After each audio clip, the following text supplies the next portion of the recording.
Hello बच्चों, अब ये क्वेश्चन देखें। ये क्वेश्चन कह रहा है, if a charge particle projected in a gravity free room deflects. ये कह रहा है एक चार्ज पार्टिकल है, उसको ग्रेविटी फ्री रूम में वो डिफ्लेक्ट हो रहा है।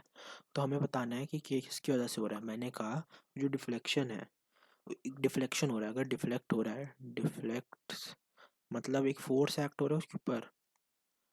Force is acting.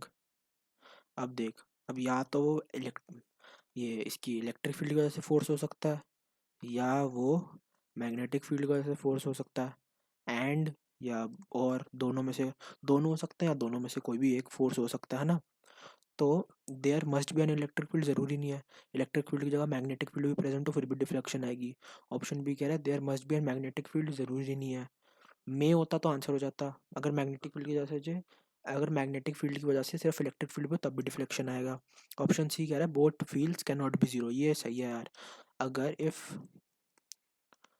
Both fields are zero, अगर बोथ फील्ड जीरो होगी then no force is acting, then no force will be acting, therefore कोई डिफ्लेक्शन ही नहीं होगी।